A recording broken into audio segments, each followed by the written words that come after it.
What's going on, guys? Liam here, and it's State of Origin wrap-up time. Queensland defeat the Blues 1 hour ago.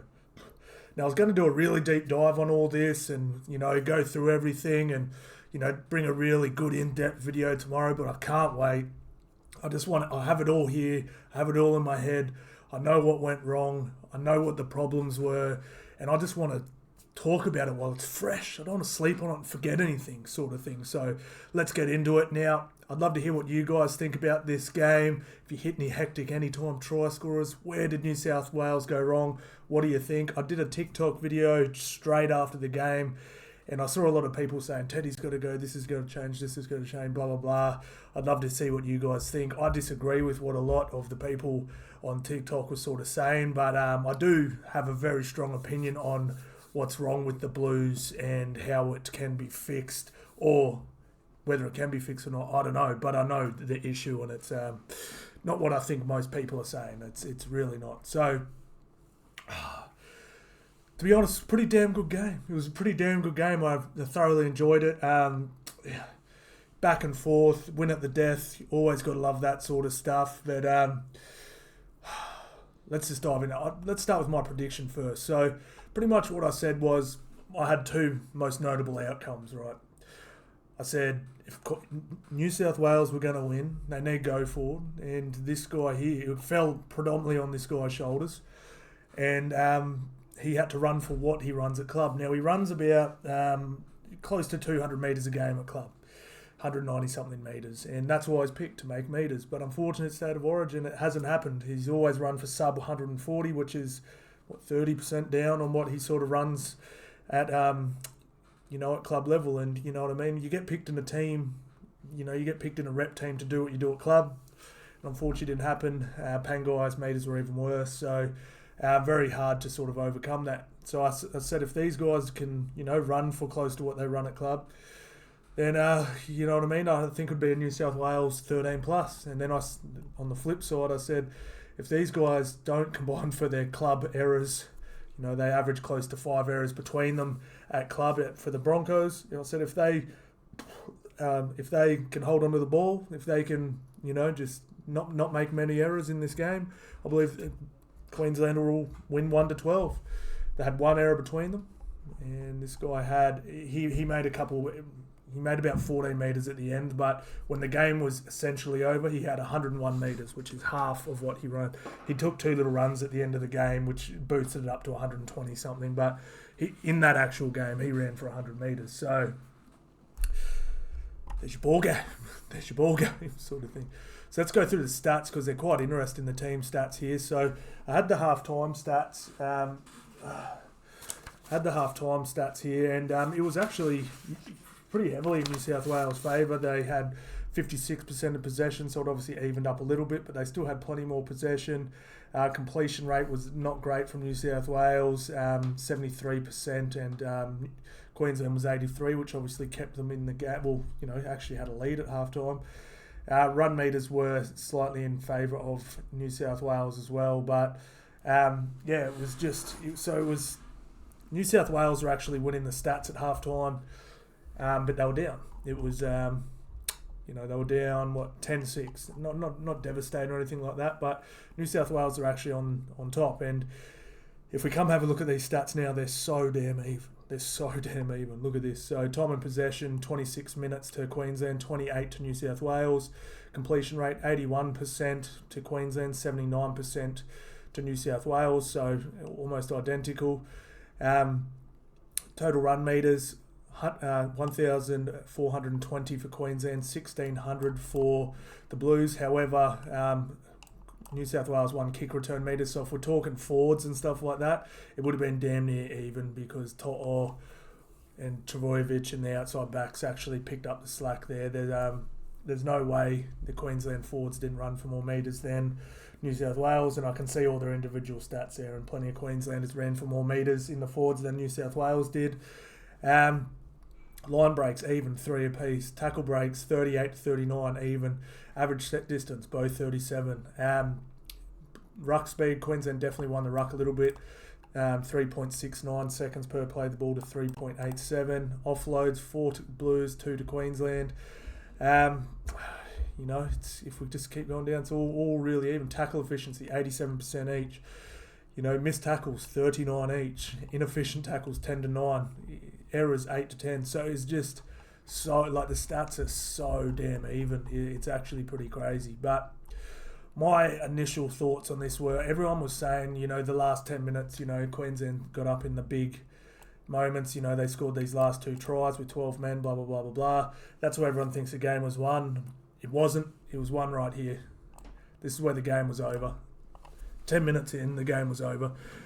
New South Wales were dominating possession, there was these 2 dumb penalties. One was from Hudson Young. I forget who the other one was. Doesn't matter. And they went bang, bang, scored 2 tries. They were playing from behind from then on, and it was never going to happen. I'm sorry. Everyone was like... I know everyone's, Collins and this and that, and Collins was brilliant, by the way, but I'm telling you now, the game was run right here. If those 2 tries don't happen, all that extra field position, all that other stuff, I honestly believe New South Wales probably would have been up 24-0, and we would have had what we're talking about, that New South Wales 13-plus game. It's just, this is where the game was won, not here. Queensland shouldn't have really, with how dominant the Blues were, other than this first, it wasn't even 10 minutes. It was sort of from the 6th to the 10th minute. There was a 4-minute period there, which put Queensland in front by 10, and it was always going to be a massive uphill battle, and you know what I mean. And New South Wales did great to get back on top, but I mean, if you remove those 2 tries, even so, you know what I mean. It's 3 tries apiece. It's just, that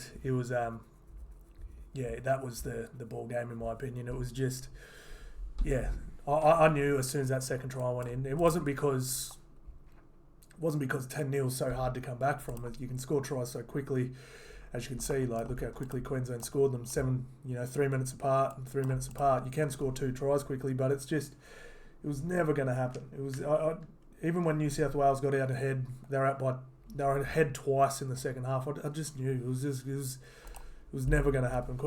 Blues were never going to win after that 10th minute. It was game over, unfortunately. So now let's have a look at the team list and just go through who played good, who played bad, and then we'll go over the debutants and how they played, and then go over what changes need to be made, if any at all, for Queensland and New South Wales. And I've got some pretty strong opinions on that as well. So Reece Walsh obviously getting the nod over Ponga. I personally would have had Hamiso at fullback, but brilliant, and Hamiso was brilliant in the centres. So I'm a smart man, but Billy Slater's a little bit smarter than me. Just saying, just keep it quiet. He is. Like I said, I said in a TikTok live before this game, I said, Reece Walsh actually has great hands. He just has a lot of errors because he tries to do things too hectic, and he didn't. He just caught the ball, did what he needed to do, and then did his job. It was brilliant. He absolutely killed it. It didn't look like dropping a high ball. Selwyn Cobbo was the same, and I said the same thing in that same live. Cobbo's a bit like Corey Oates. If he takes his first one with confidence and it's all good, he looks like he will never drop a ball ever in his life. And I know he had one fumble backwards, I think, maybe his 3rd or his 4th one, but he was under a lot of pressure and stuff like that in that one. And I loved his what's it called? I loved his aggression. I loved his not kick return meters, but he was taking the 2nd and 3rd hit up and stuff like that, really strong. Thought it was brilliant. Val Holmes is brilliant. Hamiso, what else can you say? Tuolangi, his defense was absolutely brilliant. I thought, a lot of question marks over his selection as well. And wasn't brilliant offensively or anything like that, but defensively, absolutely brilliant. Cam Munster was dead quiet. And Andrew Johns actually said in the commentary, he said, Cam Munster's had about 65th minute. He said Cam Munster's had a quiet game, and that scares the hell out of me because he barely ever plays quiet for a full game. And obviously, pretty much set up the game-winning try and then scored the next one. Cherry Evans, great 40-20, was brilliant. Now, this was a big change too. Now, they swapped Collins and Flegler to the bench and then put on Tino and Ruben Cotter. Now, this even sort of illustrates my point even more. I went brilliant for New South Wales. I was like, Payne Haas literally weighs double Ruben Cotter. And I'm not exaggerating. This dude is barely 80 kilos. This dude's like literally 130, and Tino's big, but he's tall. He's not like a bustling, ginormous guy. These guys should have run through them, and they completely got stood up by these two. It was, it was. Cobbo was just hitting hard, finding his front, playing the ball quickly, line speed, double what these two were.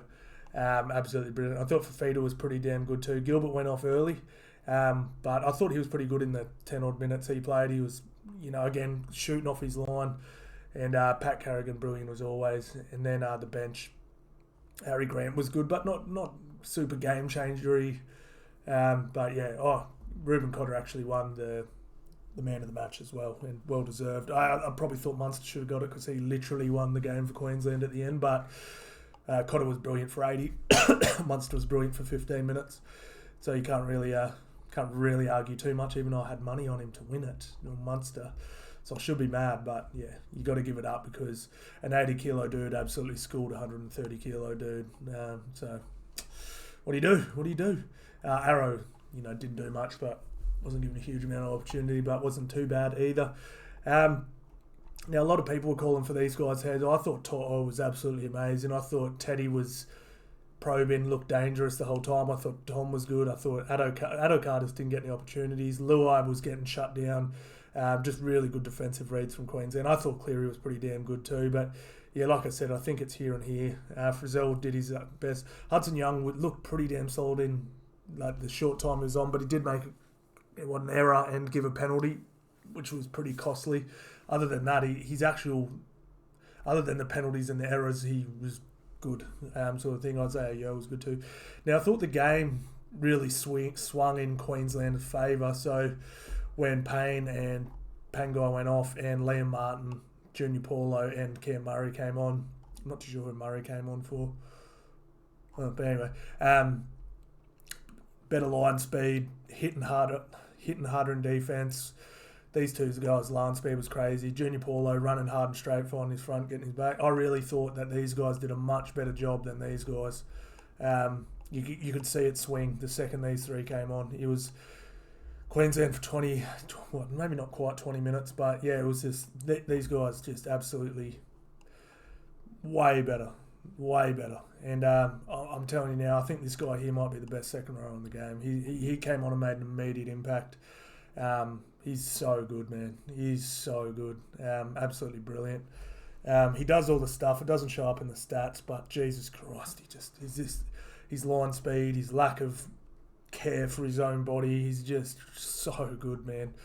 And but yeah, that's it. I just genuinely think if they Payne, this is the thing. Payne is the best club prop in the game, but you get picked to make meters. If you're not making meters, then what's the point?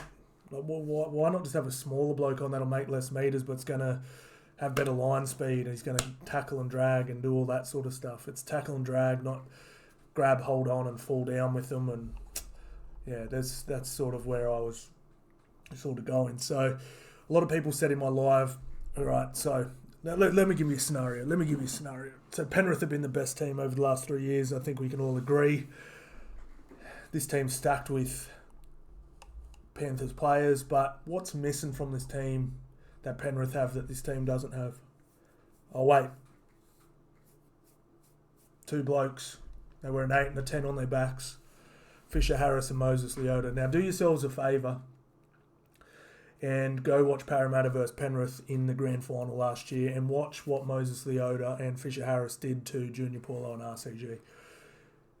Okay, now, all these guys that play fantasy football are obsessed with stats, all this sort of stuff. They jerk off guys like this who make a ton of meters. And I'm not bashing Payne Haas, by the way. I think he's a brilliant player. Hear me out. I'm telling you now, those guys stopping meters is way more important than making them. Like not Tyson Frizzell, Fisher Harris and Moses Leota will literally sprint down, bang, grab a dude and drag them back. And then they'll grab it. So this happened in the Penrith versus Parramatta game. It happens all the time, but that's the game where you can see it most. Cleary boots the ball down to the 10-odd metre line. Team will bring it up. Fisher Harris, Moses Theo to go up, bang, drag you back. All right. Next person takes the next hit up, they'll go bang, drag you back, bang, drag you back. All of a sudden, you're kicking the ball from your own 30-metre line. Dylan Edwards grabs it, runs for 25 metres and gets tackled pretty much on the halfway line. Now, that's... I don't know what you'd call it, like negative... like negative post-contact metres. Like everyone's like, oh, man, he made like 47 post-contact metres. Man, Fisher Harris and Moses Leota in a game literally grab... Like, they do negative post-contact metres on these guys. They make contact and drag the dudes back 4 or 5 metres every single tackle. And it's so much more important, so much better than an actual... Like, one negative post-contact metre is worth like 5 post-contact metres, sort of thing. And as someone that's played, if anyone that has, getting dragged back, you get rolled on your back and Jesus, and you get up and you play the ball, the defensive line starts smack, and it's like a ripple effect, and you can't go anywhere. That's why Dylan Edwards runs for so many metres. It's just like I'm not taking anything away from Dylan Edwards, but if you put Gutho in there, if you put pretty much any half-decent fullback in that Penrith team, they're going to make 200 metres as well, because they're just catching the ball on their 30-metre line, and then they've got 20 metres to sprint before they meet the defence. And it's just the way it is, and that's the way it sort of goes, sort of thing. And that's the problem, man. Queensland just blasts them through the middle. They can't stop metres. It's not the metres you make. They make less metres and they're not stopping metres. So why are they in the team if they're not making the metres they make at club and they're not preventing these guys from making their metres? These guys now can't do anything. Like Cleary, Tom, Teddy, all those guys can't do anything if they're getting no metres, getting no good ball. Like, you can't unlock these guys unless these guys... And we saw when these guys came on and started with a faster line speed, bang, bang, bang, that's when New South Wales started to get on top. That's how it goes, man. It's quite simple. That's why I love stats, and stats are important, but they can lie sometimes. Or we focus on the wrong stats. Like, I don't think there actually is a stat for negative post-contact metres, but if there is, Moses Leota and Fisher Harris would be winning it by an absolute mile. And I promise you now, Fisher Harris and Moses Leota in this team, Blues win it. I can tell you now, Blues will win this game. If this was Fisher Harris, that was Moses Leota, I promise you, New South Wales win this game. And they probably won last year too. It's just not good enough. Not good enough, But anyway, it's just the way it is. And now look, this is the thing too. It's like Payne's not doing anything wrong. Like he ran, 123. Like I said, his last 2 runs for about 8 or 9 metres each were just rubbish. It's rubbish metres. Like he ran for 101 metres or 103 metres, I think it was. It's not like, I'm just having a look at the Maroons stats now. It's not like they ran for a ton of metres either, but they all, like Paddy Carrigan ran for more than Payne Haas, like no one else really did. It's not, like I said, it's not like he's doing anything wrong. Like, you look at it and you're like, oh, he still led the New South Wales Blues in metres. He still did, but it's like, so what did those metres do? Like, what did that extra few metres of post-contact do to impact the game? It did nothing. It did absolutely nothing. But a quick line speed, smacking a bloke and dragging him back 3 metres does do something to the game. It really changes it. So, but on to the teams. Now, for me, I think it's pretty damn obvious that they leave this as is if there's no injuries. I thought this worked perfectly. It was perfectly balanced. It was. You do not change a damn thing in this team. Now, I think the Blues, it's a bit of a different story, and I don't think you make a ton of changes in this team. I really don't. I think what you try and do is find a way to get Moses Leota and Fisher Harris into the team. No, they need line speed. So Liam Martin has to come into the starting lineup. Tyson Frizzell, I love him, but yeah, more line speed there too. I think Murray has to come in there. I think these guys are fine, but the line speed, man. You need line speed. Too slow for line speed. But this is the problem too. I can't think of anyone off the top of my head who would have better line speed. Because these two, man, these guys' line speed was so good, man. This guy's line speed was so good. You know what I mean? Like, you got Cotter, Carrigan, and Tino just bang, bang. It's not a bit, like I said, these guys made less meters than these guys. But they're like, you know what I mean? It's the stats that don't show up. The line speed, how quickly they were shutting down New South Wales. That's what won. And I can't think off the top of my head who comes in who can match, you know, these guys' line speed. But I will think of someone. But it's just like Paddy Carrigan had better line speed than this whole forward pack, and he ran for more meters than them all. Like, he schooled them. Like this, I've seen this dude out in my shops. He's not big, man. People get obsessed with these big guys that run for meters.